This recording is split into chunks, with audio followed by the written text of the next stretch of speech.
좀 본다면서요. 아닌데요. 그리고 이런 경우도 있어. 돌아가신 분 사주 넣는 경우. 슬픈 일이죠.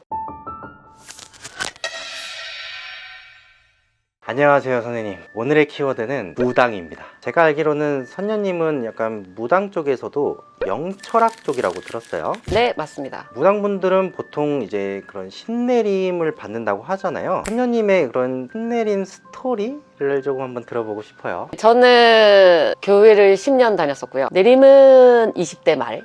내려주세요. 이건 아니었고요. 기독교 회사였어요. 근데 한국에서 일이 이제 3년 차에 무료하고 지을 때쯤 그만두려고 하니까 심양 주재원 가세요?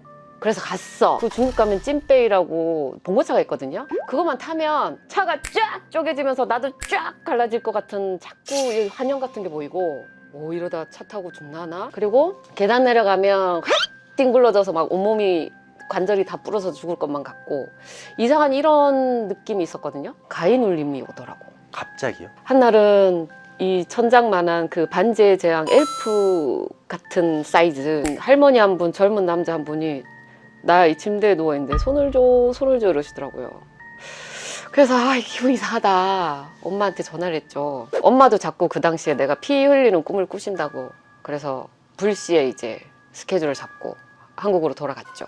근데 거기서 이제 빵 터졌네. 나는 가평 저수지에서 온 아줌마인데 우리 아들들 어디 갔냐부터 시작해서 막 바닥을 헤엄을 치고 막 안 하던 욕을 하고, 그러면서 이제 나쁜 사기운이 빠지면서 외할아버지가 쫙 내리서시고 저승사자가 빵 보이고 옆에 계시는 이제 제자분들 점괘를 내가 보고, 그러면서 2달 뒤 정신을 차리니까 땅이 세워져 있더라. 무당분들 보면은 선녀님도 그렇고 무슨 선녀, 무슨 장군, 무슨 애기씨, 도령님 등 뒤에 별칭을 붙이시잖아요. 그런 별칭을 왜 붙이는 건가요? 네, 우리한텐 당연한 건데 일반 분들이 보시기에는 궁금할 수 있죠. 피라미드 구조예요. 그 피라미드의 탑에 계신 분이 무슨 선녀, 무슨 장군, 무슨 동자 이렇게 되는 거예요. 주장신, 리더의 신. 여회장님 계실 수도 있고, 뭐 어떤 삼촌뻘 회장님 계실 수도 있고, 저기 할머니뻘 회장님도 계실 수 있잖아. 근데 그분의 이름이 뭐냐, 요건 거죠. 그러면 그 탑에 계신 분이 여보시오들 갑시다, 이사주 잘 봐주자 했을 때 이제 뭐 장군님도 오고 동자님도 오고 할머니 신도 오고 할아버지 신도 오고 젊은 신도 오고 뭐 늙은 신도 오고, 이제 그 하단부의 분들이 팔다리 역할이시고, 수장이 누구시냐, 뇌가 누구냐, 심장이 누구냐, 거기에 탑이 계신 분이 이름표인 거죠. 보통 이런 요즘 뭐 유튜브나 아니면은 실제로 이제 점집을 가면은 선녀님들 혹은 이제 무당분들이 대부분 한복을 입고 계시잖아요. 거의 제가 봤을 때 선녀님 빼고는 거의 대부분 한복을 입고 있으셨던 것 같아요. 그 이유가 진짜 본인이 진짜 입고 싶어서 입는 건지, 아니면 진짜 그 신께서 꼭 싶으셔서 입는 건지. 일단 의복은 옛부터 지위와 역할의 상징이잖아요. 그것이 1번이고, 옷이 날개라고 그 옷을 입으면 그 행동이 나오거든요. 그 다음에는 습관. 한복이 편해. 할매가 잘 실려. 할배가 잘 실려. 동자님이 좋아해. 여기에서 그들의 능력치가 올라가기 때문에 그걸 수단으로 활용을 하다 보면 습관이 되죠. 저는 추구하는 게 구와 신의 만남이고, 신하고 인간이 공존공생하는 거기 때문에 신들도 새 것 좋아하시더라고요. 과학, 의학, 기술, 발전을 좋아하시는 신이기 때문에 옛날에는 한복, 뭐 절복, 승복, 생활한복을 즐기다가 뭐 이런 느낌으로 가고 있는 거죠. 그래서 한복의 메리트는 있지만 필수적이지는 않다. 이게 저의 판단입니다. 무당도 어떻게 보면 서비스직이잖아요. 서비스직에는 뭐 뗄래야 뗄 수 없는 그 존재. 무당분들에게 진상 손님이란 어떤 분들인가요? 대표적인 사례는 맞는데 아니라고 끝까지 우기시는 분. 물론 안 맞을 수도 있지. 열심히 한다고 해도 이게 하늘이 하시는 일이잖아요. 근데 알 수가 없는 거지. 처음부터 끝까지. 한번 잘 좀 봐보쇼. 잘 본 다음에 이런 자세로 다 앉아 계셔.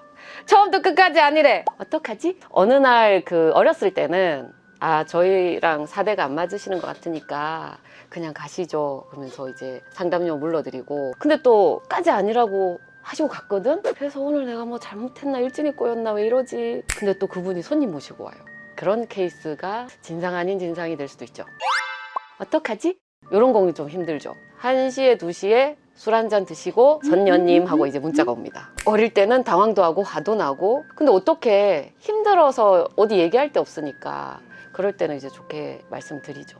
또 한 케이스도 있어요. 듣다 말고 가시는 분. 얘기를 하다 보면 자기의 반성이나 성찰이나 깨우침이 개운의 방법일 때가 있어요. 생각 바꾸세요. 마음 바꾸세요.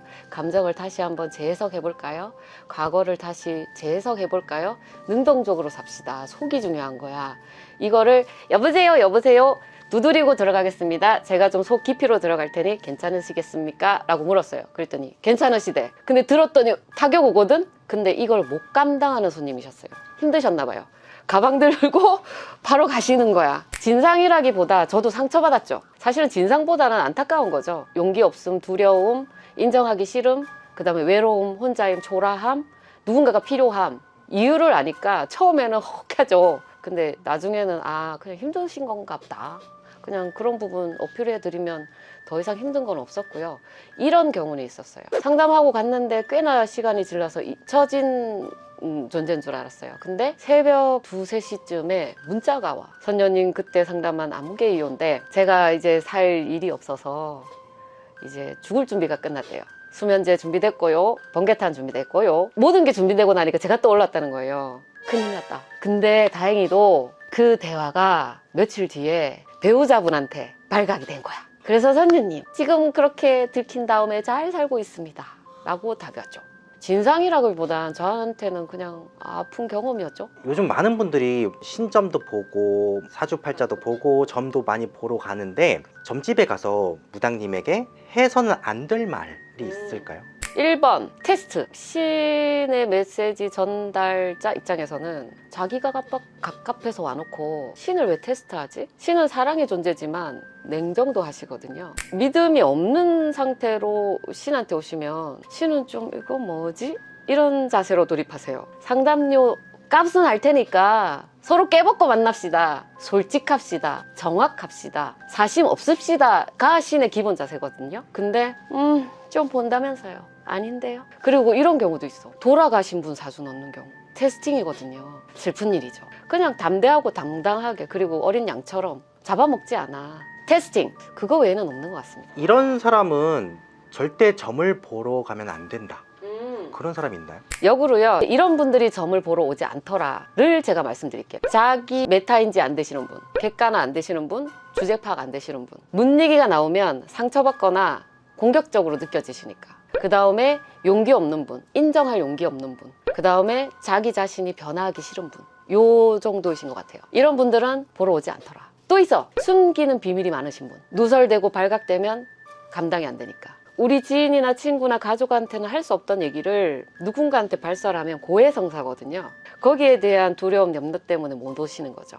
이런 말이 있잖아요. 갓 신내림 받은 무당이 더 용하다라는 말을 제가 어디서 많이 들어봤는데 이게 진짜인지 그 이유가 뭔지 궁금합니다. 답은 맞습니다. 그러나 깊이는 떨어집니다. 해석력, 사후 처리 방법에 대한 지혜는 약하다. 오래됐다고 해서 영빨이 떨어지고 실력님이 도망가고 실력이 낮으냐? 아닙니다. 하기 나름입니다. 맑은 영을 유지하고 사심을 내지 않고 돈에 눈 돌지 않으면 천신이든 조상님이든 맑은 분들이 나를 떠나지 않습니다. 무당분들도 굉장히 많아진 것 같아 보여요. 이게 근데 보면은 어떻게 구별할 수 있는지 구별 방법에 대해서 궁금합니다.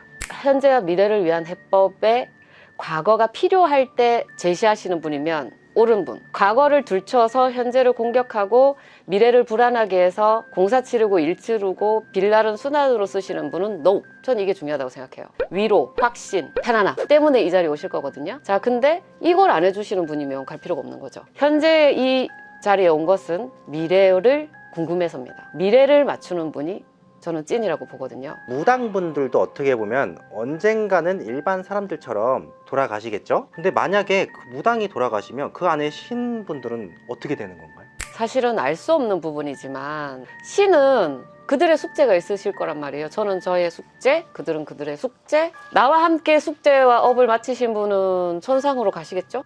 근데 숙제가 있는 분들은 또 어떤 제자를 찾아가시겠죠? 그게 저의 문중이 아닐 수도 있고 우리 문중의 누군가일 수도 있고 그건 하늘의 뜻이다. 사실 이 짧은 영상 안에서 한국 민속 신앙의 무속인, 무당, 제자분들을 다 표현할 수 없는 게 좀 아쉽긴 한데요. 하시는 무당분들한테 이런 따뜻한 사랑과 애정의 관심을 주시면 감사드리겠습니다.